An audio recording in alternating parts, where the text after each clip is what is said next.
Thank you all for joining us, and thank you for Tim for accepting our invitation to be our keynote speaker.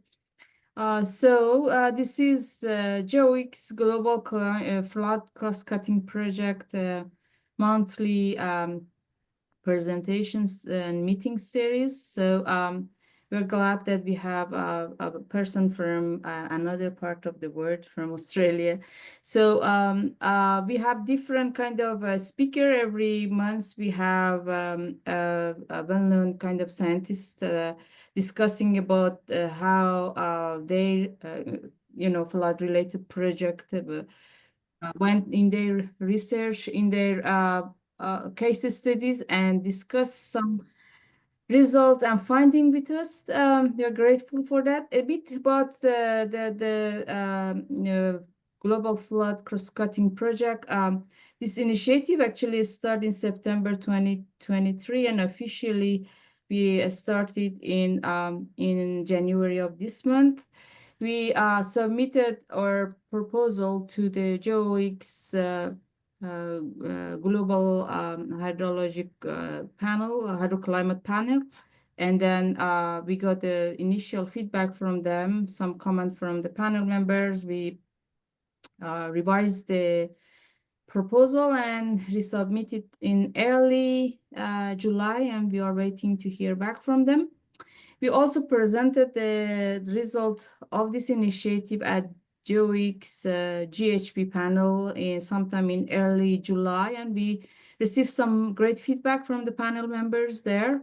One point that's made by the panel members was if we could focus on flood issue in Africa.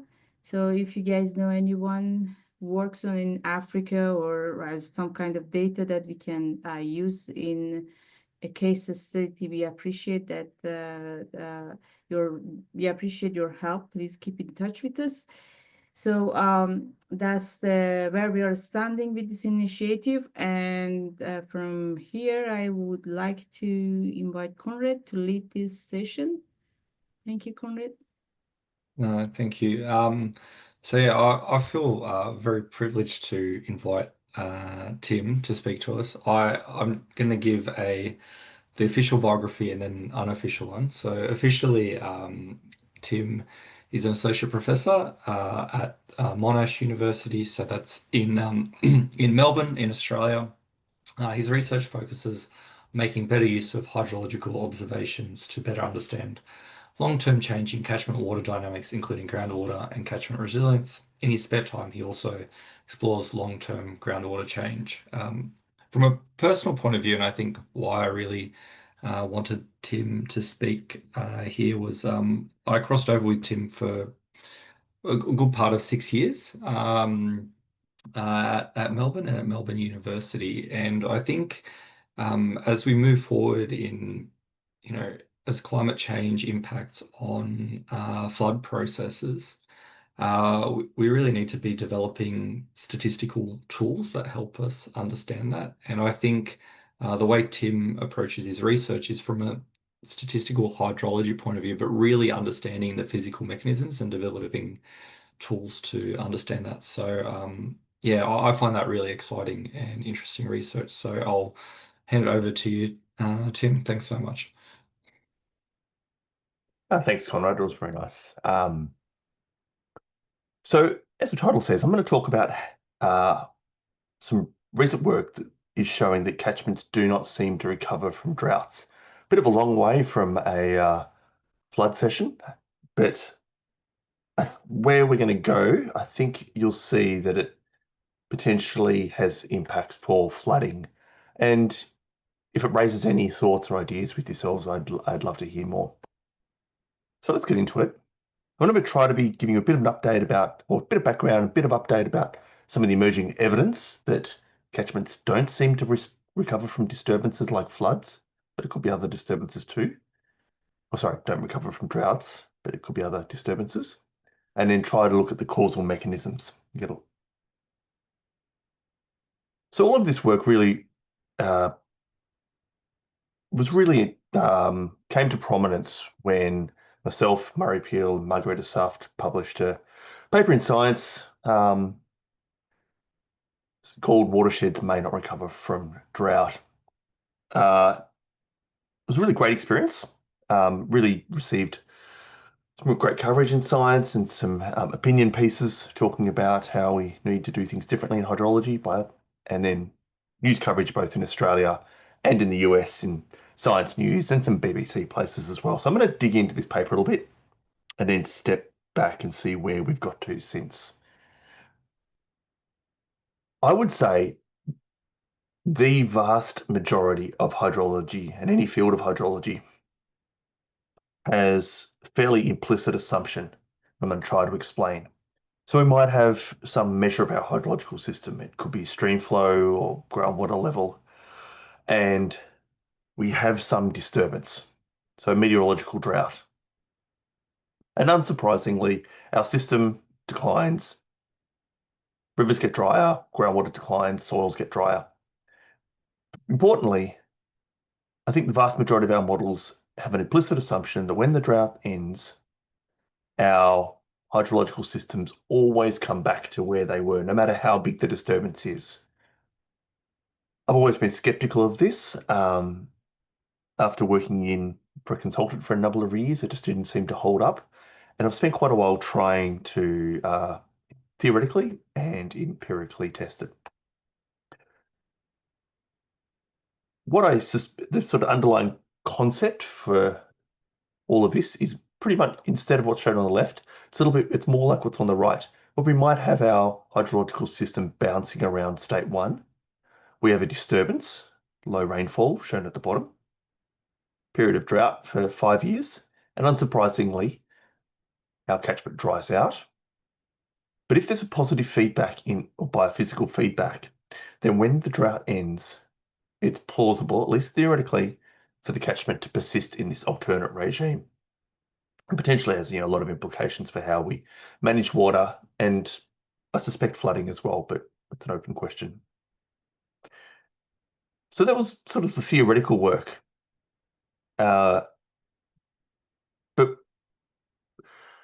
Victoria, so it's a state in Australia, about the size of UK, 2/3 the size of California, home to city of Melbourne, about the same size of Sydney. Victoria allowed us to have, or had offered a fantastic natural experiment to test if catchments really do recover from disturbances.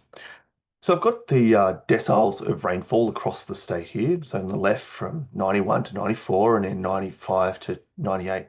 And we can see it was a bit wet in the first half of that decade and second half about average.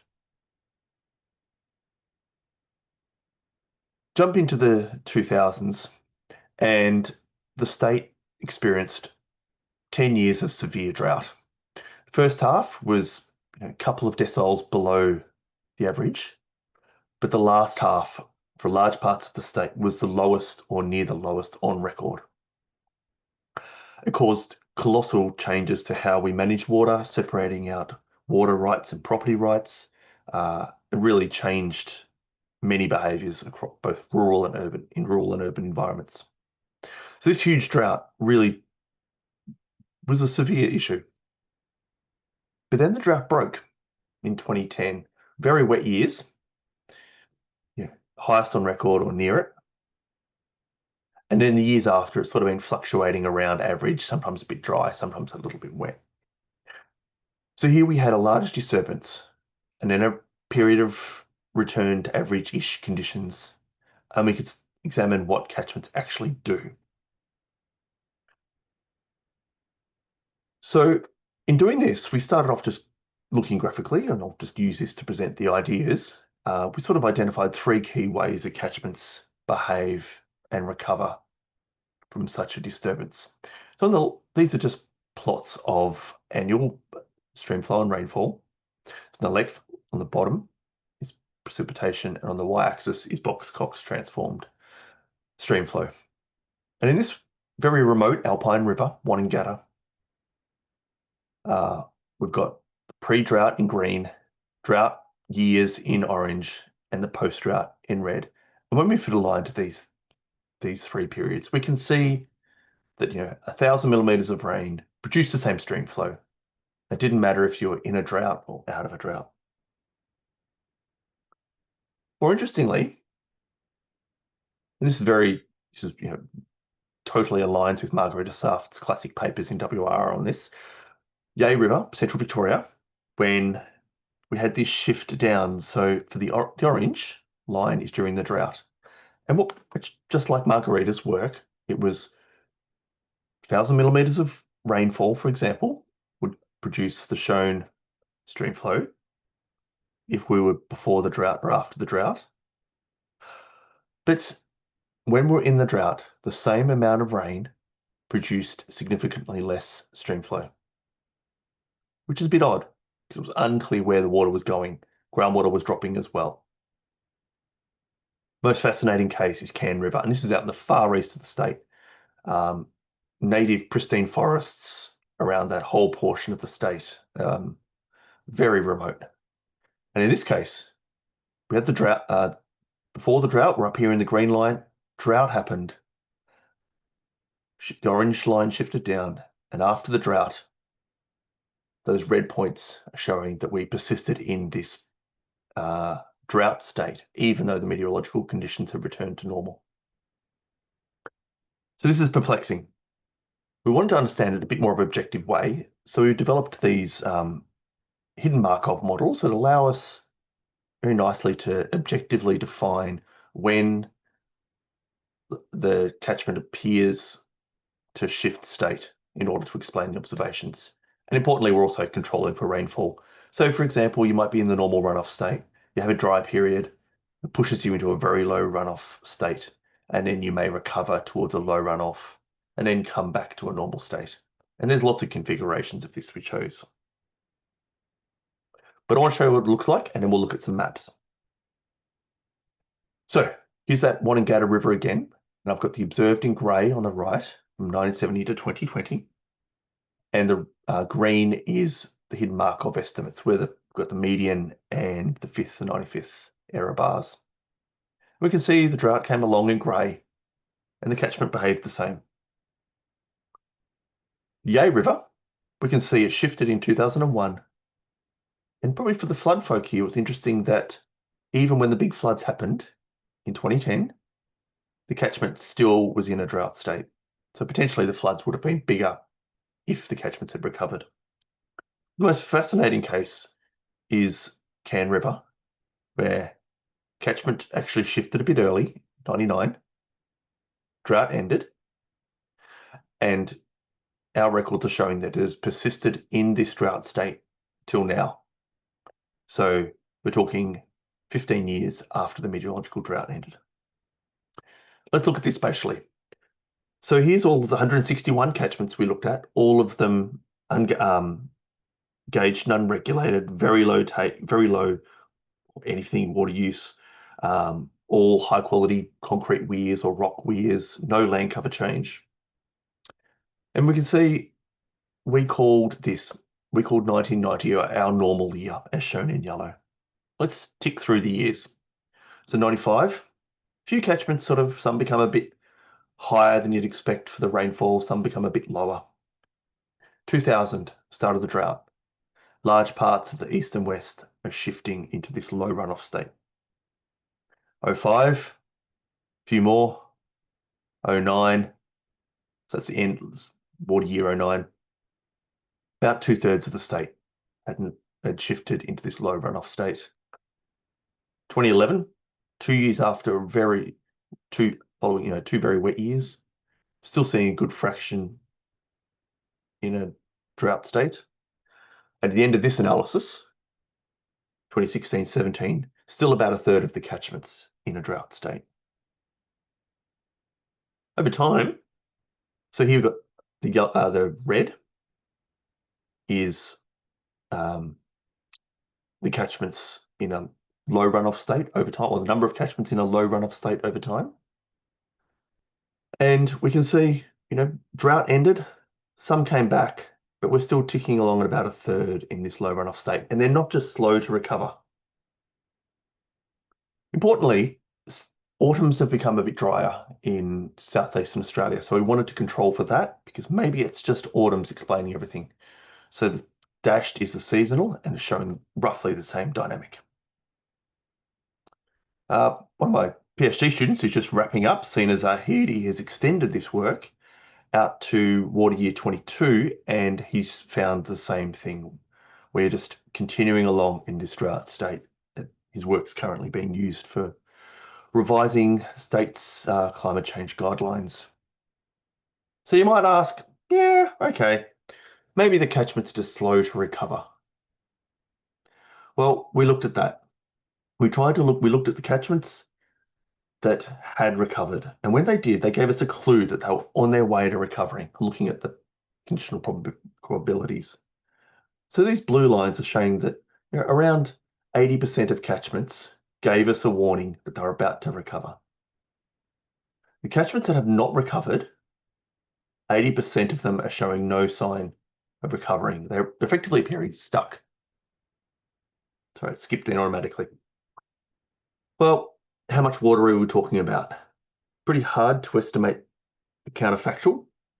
We don't have a catchment that wasn't influenced by the drought in the years after. We've had a bit of a play with this and had a few goes at it. And we're sort of looking at, so we're comparing it to if the catchment was in the normal state rather than the low runoff state. And so, for example, that sort of salmon color, we're saying it's about 20 to 40% below what it would have been.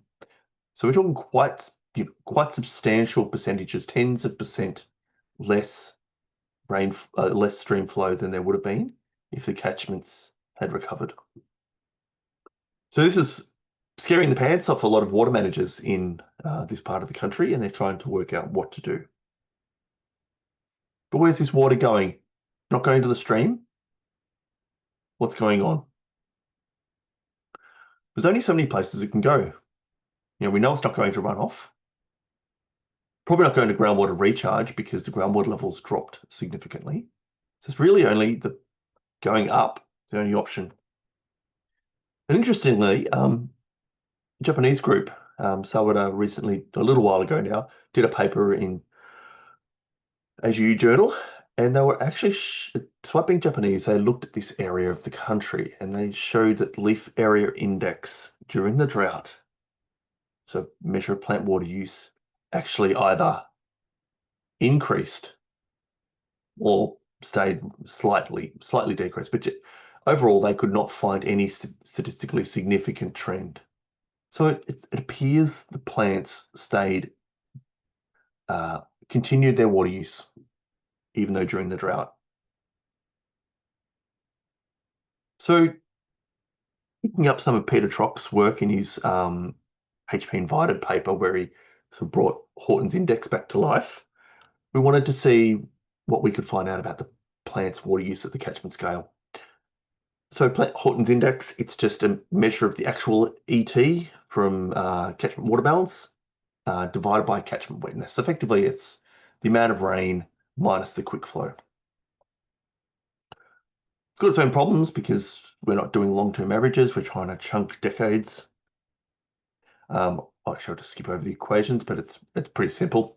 Rainfall minus stream flow, rainfall minus storm flow, just using base flow filters. But when we did that, we found that really, if we look at change in the Horton's index from the drought compared to before, large parts of the state got greener during the drought. And then when we look after the drought, the catchments that didn't recover, so this sort of central and northern, stayed greener. So the greener after the drought than they were before the drought. Oh, sorry, I shouldn't say. Increased water use after the drought compared to before. Stop. So really, it appears that after the drought, actual ET remained elevated. What we suspect is happening is the plants are taking the water they want, and everything else in the landscape can just suffer.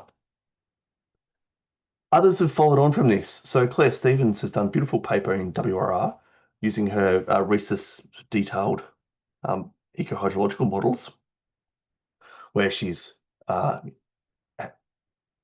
produced a change in stream flow and found that that change in stream flow is achieved when effectively we get no change in total evaporation, but an increase in transpiration during the droughts. They're sort of lining up. Others have looked at this as well. Hansfini Garida has looked at water balance for this region and found that different ways of doing water balance. I'll look at water balance A. But the key bit is before the drought and after the drought, the changes that happened was that everything changed except AET. And when she used her alternate method, the same. Those orange bars are the same, even though we're in drought. There's a few ducks lining up here. So Anna Linton also thought, well, she does a lot of water quality work. She's like, well, what is it going to tell us about stream salinity? So with one of her honours students, she tried to look at shifts in salt load and found that start of the drought in 2000 until 2010, we're also getting streams having less salt in them, and that continuing in a scattered way for the years afterwards. So surprisingly, the drought happened, drought ended, rivers had less salt. And this aligned quite nicely with the years that had a runoff shift too. So the salt loads and runoff shifts seem to be lining up, which is nice to have that independent evidence.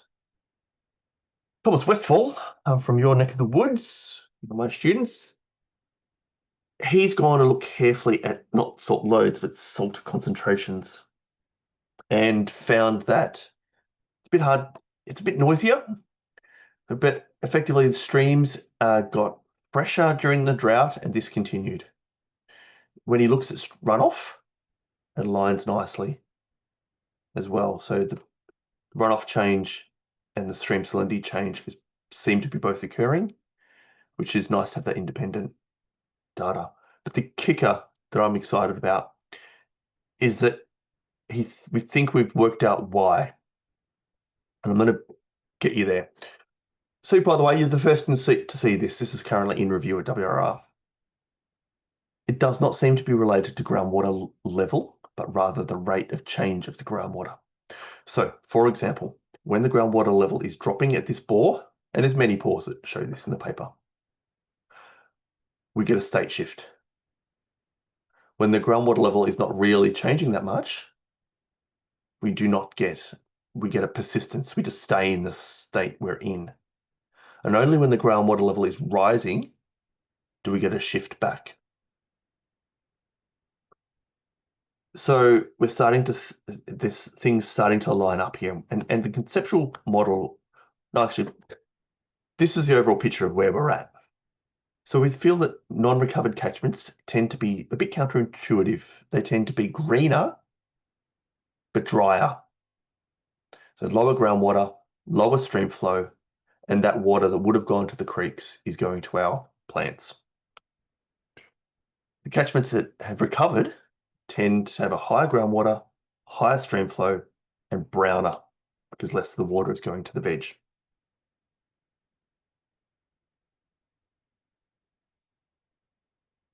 So,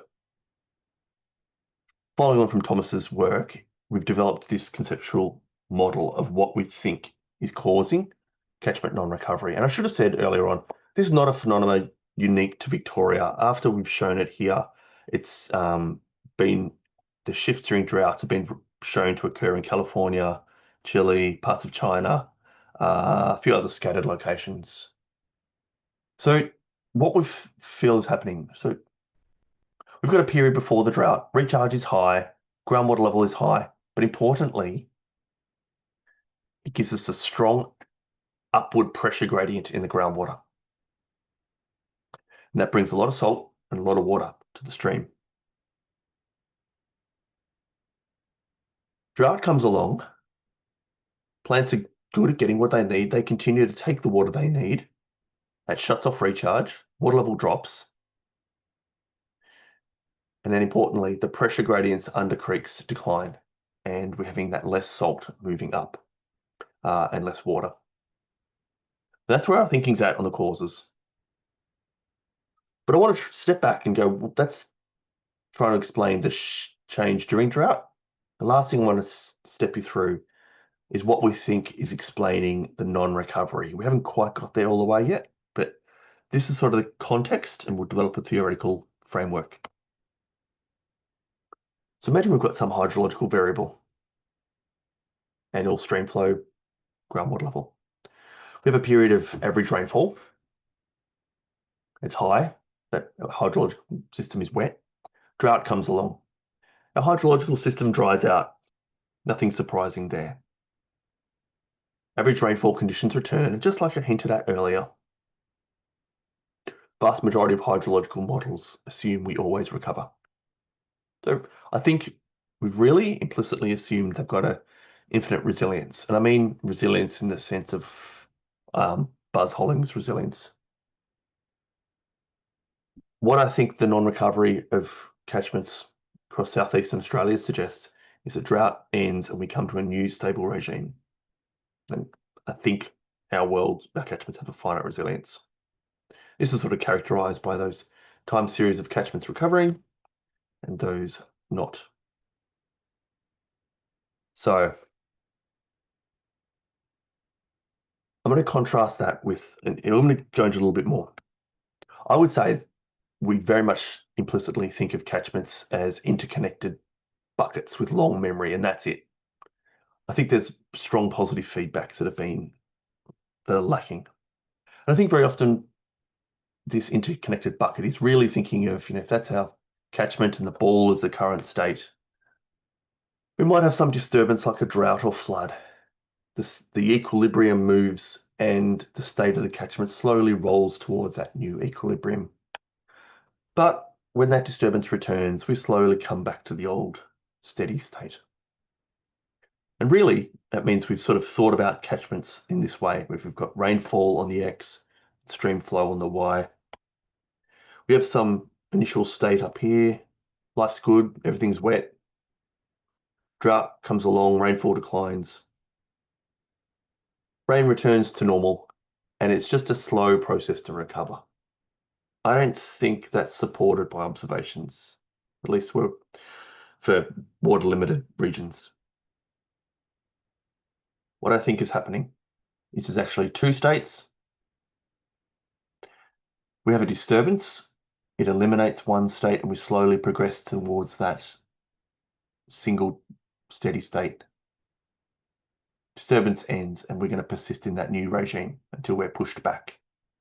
Graphically, it now gives us this sort of S-curve where drought comes along, we're pushed down here, we recover, but we're going to stay in this regime until something pushes us past that right-hand sort of cusp. I think this has got a couple of important implications. Firstly, I wonder, maybe there's not the data to explore this, but I wonder, for example, if land use may be producing no obvious change in fluxes, but shifting those thresholds, making recovery, for example, more difficult.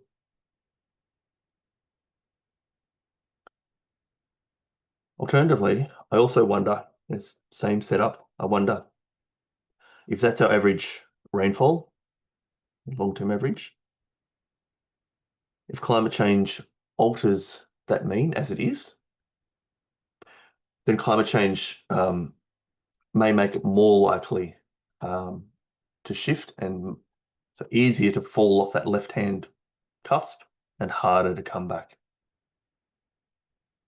We're trying to look into this a little bit with another student and hopefully submitting something soon. So you're the first also to see this work where we're actually, these two thresholds that I talked about, we don't think they're just empirical. So we've extended these hidden Markov models to include these thresholds. And it's not overwhelming the evidence, but there is a scattering. These blue catchments seem to have two thresholds. Work in progress, but this is in review at WRR. Interestingly, it does allow us, when we actually include these two thresholds, the blue is PDF of the predicted stream flow, dashed is observed, and we do a much better job at predicting stream flow when we have these thresholds.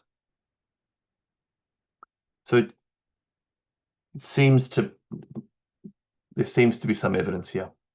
So overall, I think I can summarize this that there is empirical evidence that catchments have a finite resilience to meteorological droughts and maybe other disturbances like floods. Don't know. I think this means that hydrological droughts can probably persist much longer than the meteorological droughts. The two thresholds suggest that we only get recovery when there's a wet year. The missing flow is likely going to increase plant water use per unit of rainfall or infiltration. And the interactions are suggested, so interactions of plants using the water they need, reducing recharge, and reducing vertical groundwater pressure gradients, I think appears causal, but we just don't know yet the causal mechanisms for the non-recovery. I'm pretty sure it means our floods, if the catchment hasn't recovered, I suspect the floods aren't as bad as they would have been. And this is the flooding that happened just after the drought below some of the catchments that were still in a, so these catchments were still in a drought state and then they received this flood. So I suspect there are implications. Maybe floods also shift state, causing a differing flood volume for the same rain. I don't know. But if that's just something you'd like to look at, I'm very pleased. My research assistant almost got this finished today, but not quite. We've got a very easy to use new R package that allows you to explore this stuff yourself in a huge range of ways, much broader than the paper does. Not quite on CRAN yet, but very soon it'll be on R. Okay. Thanks, Conrad. It's lovely to be able to share this. Hope I didn't go too long. No, not at all. You left us with a lot of things to think about because I just want to comment that you've been mainly looking at droughts and dry periods, but like Yeah, of course like the antecedent conditions or like the soil moisture changes impact on the flood response. totally. So I think it's just something that we haven't it hasn't been quantified. But I just never really thought about the fact that, yeah, I mean, if droughts can shift catchment states, why not floods? Why not look at the other way around? I'm actually, Or yeah, I'm or really or even if taken floods are by just that. much worse or better, or I think Yeah. floods can probably also switch it, but I think floods are also affected by it. Yeah, look, I won't indulge myself too much. But I will open up We at the moment if we can anyone talk has next any week. questions for Tim. Yes. And if people don't, I will continue to ask questions. But yeah, if anyone has any questions for Tim, please feel free.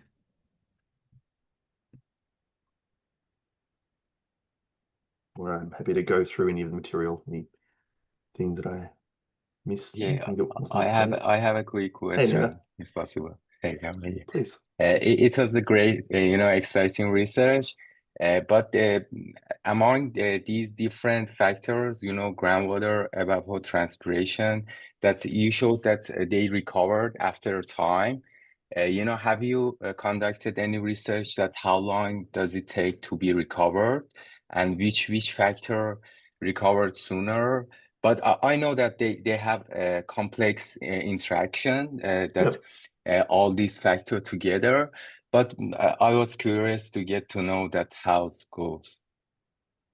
So I suppose I'm probably more interested in whether they do recover it all, and um, it's just so. So what's interesting, like I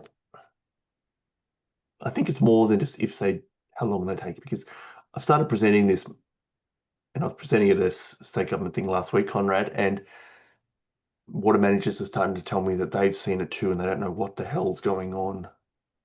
And we haven't yet looked at what is controlling that time just to get back to the current state. Others have had a go. Yeah, work in progress. I think probably this, which hat I have on, I'm probably more interested in just seeing if they recover at all. That said, when you mentioned groundwater, Nima, an honours student recently presented his paper at a conference, and he was able to show it appears like groundwater also shifts state, and it's something other honours students are continuing to sort of tackle. All right, thank you. Yeah. Yeah, great. So, Tim, I have a quick question for you, maybe comment. I really, it's really interesting to understand how the hydraulic head could impact the state of the drought. So, have you guys looked into how you can measure that So hydraulic I'll head? go back if you don't mind. Yes. So the paper that's in review looks at lots and lots of bores. I was being a bit pithy in which ones I shared, but maybe this is probably the thing we've observed is that for catchments that all of the catchments that did not recover, you saw this thing where the groundwater level was just bounces around a lot more than you would see in like Western Europe or East Coast of the States, bouncing around a bit, year to year, season to season. Drought came along, it dropped a handful of meters. Drought ended, it only came back a little bit and then returned back to where it was during the drought. But then we've gone and hopefully I'll answer your question. But then we've gone and looked at bores away from the creek or near creeks and away from creeks. The ones near creeks, that's why we've drawn this line about the same, because the ones near creeks, the bores show not much change in the groundwater head. It's only the ones in the upstream that seem to show a large change. And then when we've gone and looked at a couple of nested bores, there's not that many where you have catchments that didn't recover and you have two bores of different depths near the streams. But we do see some clues that this change in pressure gradient is occurring. Groundwater is notoriously hard to map well. Yes. But it seems to be holding, and it's the only way we're able to reconcile the changes in flow with streams getting fresher. But we'll wait to see what the reviewers say. Yeah. Yes, that's really interesting. So then when we get flooding, would you think that could it impact that hydraulic head quickly, or how that goes? Because it would, wouldn't it? Very complex. Yeah, you get this reversal. Yes. Yeah, and one of the challenges is like almost all of these catchments that we've looked at, and in other projects too, they're more headwater catchments or in uplands, because the ones down lower, they're regulated with reservoirs and so on. So these are the ones that probably aren't as affected by flooding. Yeah, great. Steep and forested. Yeah, thank you. So great work. I mean, I'm sure it's just going to attract a lot of attention. Nice. Nice that you combined it with the field-based, Yeah, I have a lot of respect for people who do field-based work. I haven't touched water in my career. no, most of this is hand to my heart, vast majority of this work is relying on long-term public data. Yeah. I mean, that's a wonderful thing. Yeah. Great. So have you founded this project? I couldn't catch up with. I'm sorry, what was that? Have you founded this project, or it is have you got any grant to do this work, or? Oh yeah, so I should have been a good academic. I think I had a slide at the end saying the people who paid for it. I was too. So The non-recovery stuff was funded by the Victorian Water and Climate Initiative Nice. as state government project to understand long-term change in the state's water resources, and it's also been funded by bits of an Australian Research Council grant, Yeah, and Monash University's funded a little bit as well. yeah, great. That's wonderful. Nice stuff. Any other Thank questions you. on Red? I mean, Uh, quite easily. yeah, I've been I quiet. did I just wanted uh, another comment because I was curious to know whether you're planning on updating your modeling for The with more the more recent, recent data, particularly because it's yeah, been quite wet and I think yeah, I actually found that really interesting and surprising because I know it was one of the earlier slides, but I would have yeah. had I expected that know, more catchments would have recovered, but they haven't. Yeah, I so it's know. been quite wet for the last sort of It's couple of like years, and how wet do they have to be? yeah, and so I think again that was so yeah, and then yeah, I guess I I know it's not like I know you can't exactly put a number on it, but is there a comment that it's like you actually need a disproportional sort of um Yeah, I know. forcing to Yeah, I know. sort of shift it back? Yeah. I know, and I one thing that gives me hope. Maybe I'll talk about the 83 drought. So there's this little drought in here. Mm. And for the non-Australians in the room, this was the most intense drought that southeastern Australia had experienced. The one on the right was the longest. And during this period, we were all surprised to see that 25-ish catchments of the 161 shifted state. But interestingly, all of them recovered. So it gives me hope that the recovery is possible. But who knows with changes in the timing and the intensity of rainfall events. Mm. Yeah, maybe they're not. State government are struggling to work out how to include this in their climate change guidelines.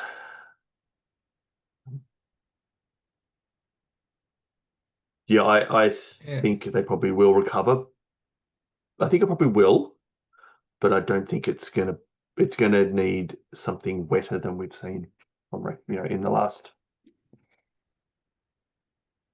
handful of years.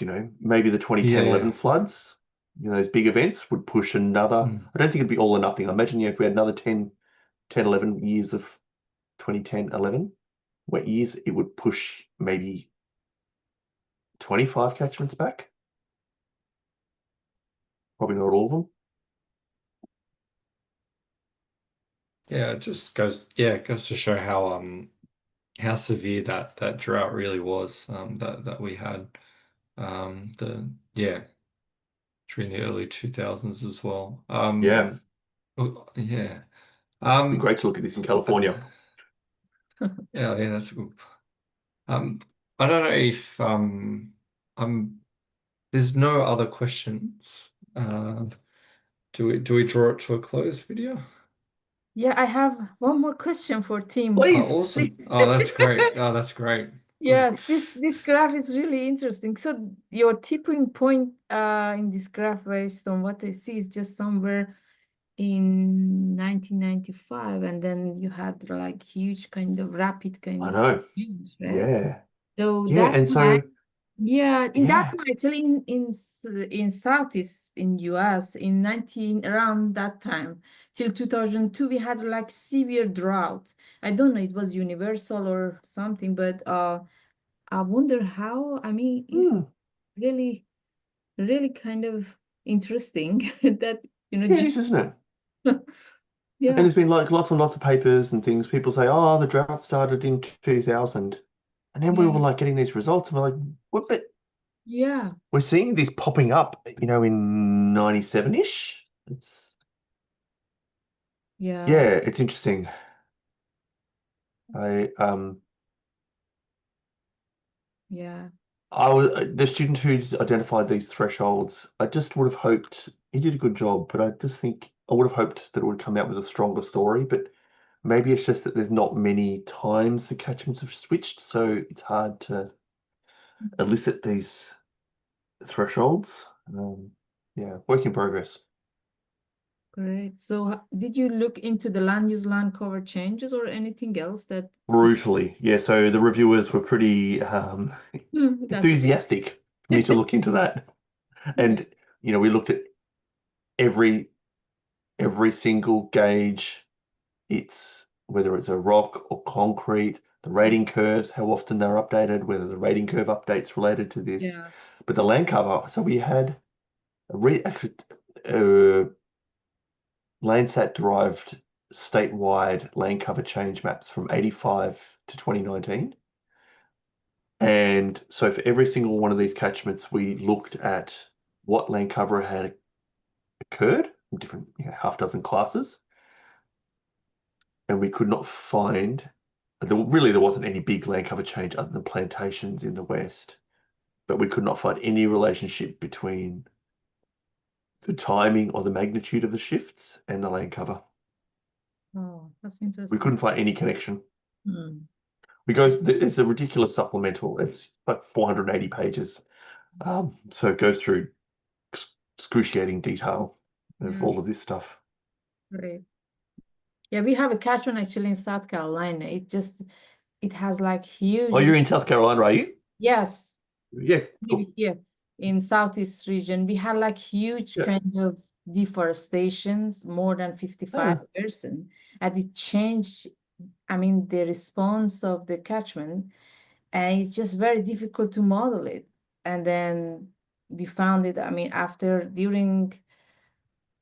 2022 or 2023, they started, kind of deforestation, land development, new kind of subdivision there and all. And then they get flooded. We had some kind of, fidelity there, and, people got impacted, community got impacted. um, you know, because that area is very critical. All the water from Virginia and North Carolina drained there, and then they deforested, around 55%. So I thought maybe land use land cover would be, I mean, that's the. So I think that's sort of on top of any of these shifts. Yeah, yeah.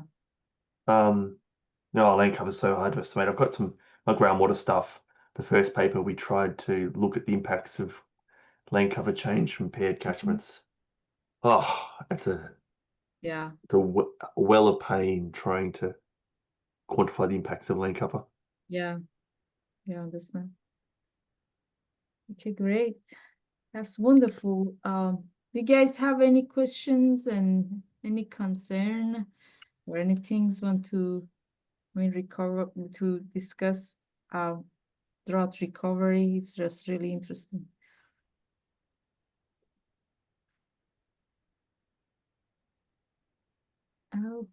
Okay. Thanks so much for the invitation. Very nice. Yeah. Thank you, Tim, for your Do you want to stay around?